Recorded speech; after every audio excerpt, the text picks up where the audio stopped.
Hi my dear students, welcome to our channel. చాలా రోజులకి మళ్ళీ కాంపిటేటివ్ బిట్స్‌లోకి వచ్చేసాం. సో, రీసెంట్‌లీ మన ఏపీ అసెంబ్లీలో ఏపీడీఎస్‌కి సంబంధించి హానరబుల్ ఎడ్యుకేషన్ మినిస్టర్ లోకేష్ గారు ఏపీడీఎస్‌పై ఆహ్, ఒక వివరణ ఇచ్చారు. సో, కంపల్సరీగా పెట్టి తీరుతున్నాము. త్వరలో నోటిఫికేషన్ ఇస్తున్నాము. అంటే ఎమ్మెల్సీ ఎలక్షన్స్ అయిన వెంటనే మీకు నోటిఫికేషన్ ఇస్తున్నామని. సో, ఐపీడీఎస్‌కి సంబంధించి అండ్ ఆర్ఆర్‌బీ అంటే పీసీకి సంబంధించి జీకేలో మనకు మెయిన్‌గా జనరల్ సైన్స్ బిట్స్ అనేవి ఉంటాయి మనకి. సో, ఆ బిట్స్ అనేవి ఈరోజు ఒక 20 బిట్స్ అనేది మనము ఈ యొక్క వీడియోలో చూద్దాం. సో, మొదటి ప్రశ్న వచ్చేసి పుర్రె ఇది బుర్ర ఉంటదో, ఆ పుర్రెని అధ్యయనం చేసే శాస్త్రాన్ని అడుగుతారు. ఇక్కడ మీకు శాస్త్రాలు ఏంటి సార్ వాటెవర్ కదా సార్ సింపుల్‌గా ఉంటాయి సార్ అంటే, మనకి ఏవేవి సింపుల్ అనుకుంటామో అవే మనకు తెలియదు. సో, అలాంటివి మనకి ఇవ్వవచ్చు. ఎందుకంటే పేపర్ తయారు చేసే వాళ్ళు ఏవంటే 4 జనరేషన్స్‌లో ఉంటారు. సో, మోస్ట్ సీనియరు ఒక 60 సంవత్సరాలు, 70 సంవత్సరాలు వాళ్ళు, 80 సంవత్సరాల వాళ్ళు. సో, అలా పేపర్స్ అనేవి మనకు తయారు చేస్తారు. సో, ఎవరి పేపర్స్ తీసుకుంటారో మనకి ఎవరైతే ఎగ్జామినర్ ఉంటారో, పేపర్ తయారు చేసే వాళ్ళుంటారో, వాళ్ళు పెట్టే ముందు మనకు తెలియలేము. సో, అలాంటి సందర్భాల్లో మనం అన్నీ చదువుకోవాలి. సో, పుర్రెని అధ్యయనం చేసే శాస్త్రాన్ని ఏమంటారంటే కార్నియాలజీ అంటాం. సో, అలా మనిషి యొక్క పుర్రెలో ఎన్నుంటాయి, ఎముకలుంటాయంటే 29 ఎముకలు. సో, ఇదే వచ్చింది కాబట్టి దీనికి రిలేటెడ్‌గా మనకి ప్రతి ఒక్క మానవుడికి వెన్నుపూస ఉంటది కదా! ఆ వెన్నుపూస ఎన్ని వెన్నుపూసలుంటాయంటే 26 వెన్నుపూసలుంటాయి. అలానే ఎముకలను అధ్యయనం చేసే శాస్త్రాన్ని ఏమంటారంటే ఓస్టియాలజీ అని చెప్పుకుంటాం. సో, ఎముకలులో ఉండే ప్రోటీన్ ఏంటని అడుగుతారు మనకి. సో, ఇక్కడ ఆన్సర్ వచ్చేసి ఆస్టిన్. అలానే మానవ శరీరంలో ఎక్కువగా ఉన్న మూలకం ఏంటని అడుగుతారు. సో, ఆన్సర్ వచ్చేసి కాల్షియం. సో, మనం సాధారణంగా ఆహ్, సీనియర్ సిటిజన్స్‌లో గాని ఎక్కువగా 50 సంవత్సరాలు నిండిన తర్వాత మీకు కాల్షియం తక్కువైపోయిందని చెప్పి కాల్షియం టాబ్లెట్ వాడండి అని ఇస్తుంటారు. సో, మానవ శరీరంలో ఎక్కువగా ఉన్న మూలకం వచ్చేసి కాల్షియం.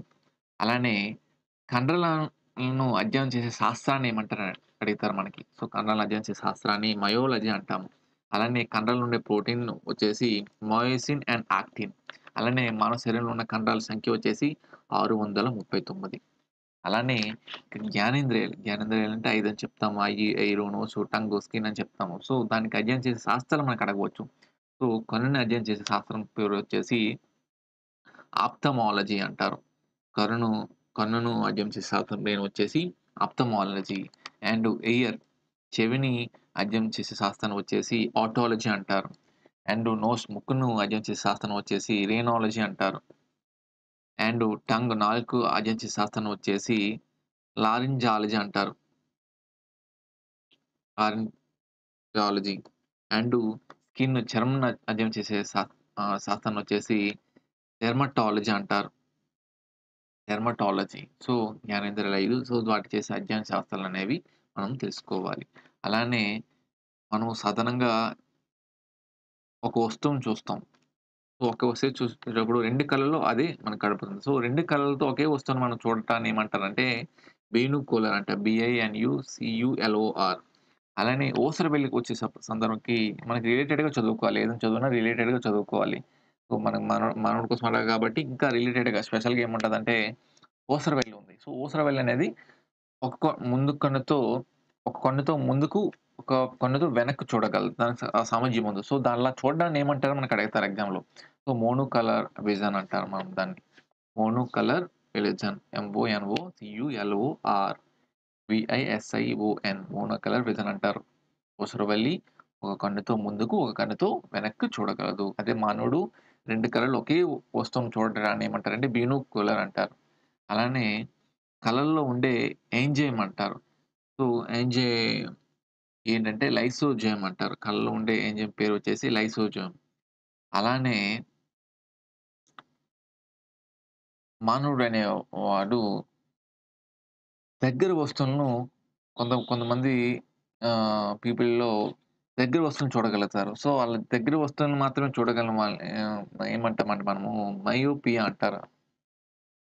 సో, కళ్ళులో ఉండే ఇది. సో, దగ్గర వస్తువులను చూడగలం వాటిని ఏమంటామంటే మయోపియా అని అంటాం. అలానే దూరపు వస్తువులను చూడగలిగేదాన్ని ఏమంటామంటే మెట్రోపియా అంటారు.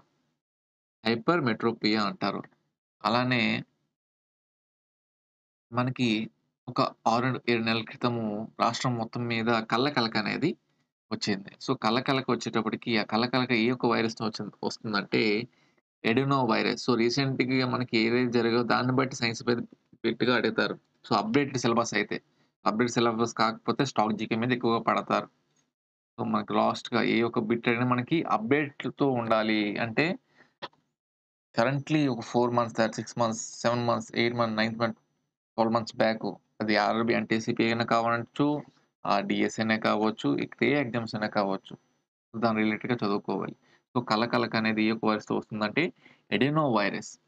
అండ్ వైరస్‌తో వస్తుంది. సో, కలకలక యొక్క మిగతా సినోనిమ్ వర్డ్స్ ఏమంటే పింక్ ఐ అంటారు. లేకపోతే మెడ్రాస్ ఐ అంటారు. సో, ఇలా కల కలక అని వచ్చే వ్యాధిని ఏమంటామంటే మనము కంజక్టివైటిస్ అని చెప్పుకుంటాం. కంజక్టివైటిస్ అని చెప్పుకుంటాం. కలకలక అనేది యొక్క పేరుని. అండ్ చాలా మందికి కలర్ బ్లైండ్‌నెస్ ఉంటాయి. సో, కొన్ని కలర్స్‌ను వాళ్ళు చూడలేరు. సో, వాళ్ళని గుర్తించలేరు. సో, ఇక ఏ కలర్స్‌ని గుర్తించలేరని మనకిస్తారు. సో, అక్కడ ఆప్షన్స్‌లో 4 ఇచ్చేస్తాడు. So, red, green, blue is the colour blindness. So, వాళ్ళు అన్నట్టు ఆ కలర్స్‌ని మనము చూడలేరని చెప్పుకుంటాం. అండు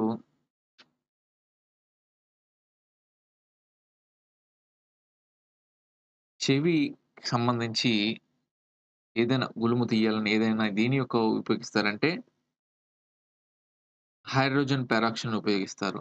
అండు చెవుల్లో ఎన్ని ఖండాలుంటాయంటే 6 ఉంటాయి ఎముకలు. అందులో చిన్న ఎముక ఏమంటారంటే దాన్ని స్టేప్స్ అంటారు. చెవుల్లో చిన్న ఎముక పేరే స్టేప్స్ అంటారు. అండు చర్మం. చర్మాన్ని ఏమని చెప్తామంటే jack of all trades but master of none అనే ఒక సెంటెన్స్‌తో మనం పిలుచుకుంటాం చర్మాన్ని. And next one. సో, మనము జీర్ణనాళం ఉంది కదా! నోరు నుంచి పాయువు వరకు ఆ యొక్క నాళాన్ని ఏమని పిలుచుకుంటామంటే మనము ఎలిమెంటరీ కెనాల్ లేకపోతే గట్ అంటారు. జీయూటీ గట్ అని చెప్పుకుంటాం. సో, ఏదైతే మనము ఆహార నాళం నుంచి పాయువు వరకున్న ఆ యొక్క జీర్ణనాళాన్ని ఎలిమెంటరీ కెనాల్ అని చెప్పుకుంటాం ఆంగ్ల పదంలో. అండ్ దంతాలు ఏవైతే ఉంటాయి కదా! పళ్ళు. సో, దంతాలను అధ్యయనం చేసే శాస్త్రాన్ని ఏమంటారంటే డెంటాలజీ అని చెప్పుకుంటాం. సో, ఇది ఈజీగా పెట్టేస్తారండి. సో, ఇక ఆకలిని పెంచే హార్మోన్ అని అడగవచ్చు మనకి. ఆకలిని పెంచే హార్మోన్ ఏదంటే గ్రీలిన్. గ్రీలిన్ ఇస్ ద ఆకలిని పెంచే హార్మోన్. అండ్ ఆకలిని తగ్గించే హార్మోన్ వచ్చేసప్పటికి లెప్టిన్. సో, మనకేదైనా ఒక ఆకలి అనే సంకేతం ఏంటి? మెదడనే సంకేతాలిస్తే అది జననెంజైమ్ పంపిస్తది. సో, జననెంజైమ్ ఇస్ ద సెకండ్ మెదడు. మన శరీర భాగంలో రెండవ రెండవ మెదడు. సో, ఇక్కడ కుందేలు. సో, ఏదైతే జీవి తన యొక్క మలాన్ని మళ్ళీ తదే తినే యొక్క ఆ వ్యవస్థే ఉందో దాన్నే కుందేలు. సో, కుందేలు తన యొక్క ఒకసారి విసర్జించిన దాన్ని మళ్ళీ తింటుందది. సో, దాన్నే కోప్రోపాగి అంటారు. ఆ యొక్క వ్యవస్థని కోప్రోపాగి అని చెప్పుకుంటాం. అండ్ ఇక లివర్. లివర్‌ని అధ్యయనం చేసే శాస్త్రాన్ని వచ్చేసి హెపటాలజీ అంటారు. లివర్‌ని అధ్యయనం చేసే శాస్త్రం పేరు వచ్చేసి హెపటాలజీ. అండు లివర్‌ని మళ్ళీ ఇంక వేరే పేరుతో ఎలా పిలుచుకుంటారంటే, chemical industry of the body. Chemical industry of the body. అలానే వరల్డ్ లివర్ డే వచ్చేసి April 19. April 19. World liver day ఎప్పుడంటే ఏప్రిల్ 19. అలానే దీనికి రిలేటెడ్‌గా వరల్డ్ డయాబెటిస్ డే ఎప్పుడంటే November 14. November 14 is the world diabetes day. And మనకి కరోనా పాండమిక్‌లో ఎక్కువగా వచ్చిందేంటంటే సార్స్ అనే ఒక పదం మనకి ఎక్కువ చెప్పబడింది. సో, ఇక్కడ మనకి డీఎస్‌సికి సంబంధించి ఎక్కువగా అబ్రివియేషన్స్ అడగతాడు. సో, నేను ఆల్రెడీ ప్రీవియస్ వీడియోలో నేను చెప్పాను వివిప్యాటు అండ్ క్యాప్చా అనేవి. సో, క్యాప్చా యొక్క అబ్రివియేషన్ అనేది కామెంట్‌లో తెలియజేయగలరు. సో, ఇక్కడ సార్స్ అనేది ఇచ్చాడు. సో, సార్స్ అనేది ఏంటంటే ఈ యొక్క అబ్రివియేషన్ కనుక్కోమన్నాడు. So, severe acute respiratory syndrome. So, corona virus 2 అని చెప్పుకున్నాం కదా! సో, సార్స్ అండ్ అబ్రివియేషన్ ఏంటంటే severe acute respiratory syndrome. So, next one వచ్చేసి లంగ్స్. సో, లంగ్స్‌ని అధ్యయనం చేసే శాస్త్రం అని ఏమి అడుగుతారు మనకి. సో, లంగ్స్‌ని అధ్యయనం చేసే శాస్త్రాన్ని ఏమంటారంటే పుల్మోనాలజీ. సో, పుల్మోనోలజీ అని చెప్పుకుంటాం. అండ్ నెక్స్ట్ వన్ వచ్చేసి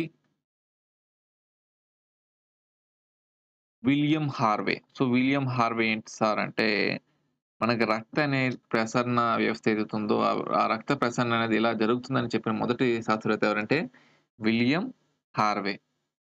సో, ఈయన్నే ఫాదర్ ఆఫ్ బ్లడ్ సర్క్యులేషన్ అని ఎవరిని అంటారని మనం అడగవచ్చు. సో, విలియం హార్వే అనేవారు దేనికి చెందేవారంటే రక్త ప్రసరణ అనేది బ్లడ్ సర్క్యులేషన్ కోసం చెప్పిన వ్యక్తి. So, father of blood circulation ఎవరంటే విలియం హార్వే. ఆయన తర్వాత రక్త మార్పిడి విధానాన్ని ఎవరు కనుగొన్నారంటే బ్లండెన్ అనే ఆయన 1825లో కనుక్కున్నారు. అండ్ రక్తం గురించి అధ్యయనం చేసే శాస్త్రాన్ని ఏమంటారంటే హెమటాలజీ అని చెప్పుకుంటాం. రక్తం కోసం అధ్యయనం చేసే శాస్త్రం పేరు వచ్చేసి హెమటాలజీ.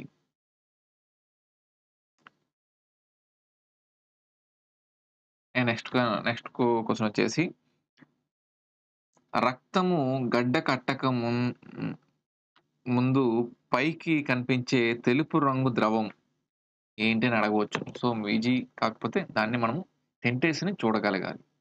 సో, క్వెషన్ ఏ ప్యాటర్న్ మనం అసలు క్వెషన్ ఎలా అడిగానో మనం తెలుసుకోవాలి. ఇక్కడ రక్తం గడ్డ కట్టక ముందు పైకి కనిపించే తెలుపు రంగు ద్రవం ఏంటని అడిగారు. సో, రక్తం గడ్డ కట్టక ముందు మనకి కనిపించే తెలుపు రంగు ద్రవం కరోనా పాండమిక్‌లో ఎక్కువ ఉపయోగించారు. సో, ఆన్సర్ వచ్చేసి ప్లాస్మా. ప్లాస్మా అనేది రక్తం గడ్డ కట్టక ముందు కనిపించే తెలుపు రంగు ద్రవం అది. ఇక్కడ రక్తం వచ్చింది కాబట్టి దానికి రిలేటెడ్‌గా ఏముంటాయి సార్ అంటే రక్త కణాలుంటాయి కదా! సో, రక్త కణాలొచ్చేసి బ్లడ్ సెల్స్ వచ్చేసేపటికి అవి 3 రకాలు. RBC, WBC, platelets. So, RBC అంటే రెడ్ బ్లడ్ సెల్స్.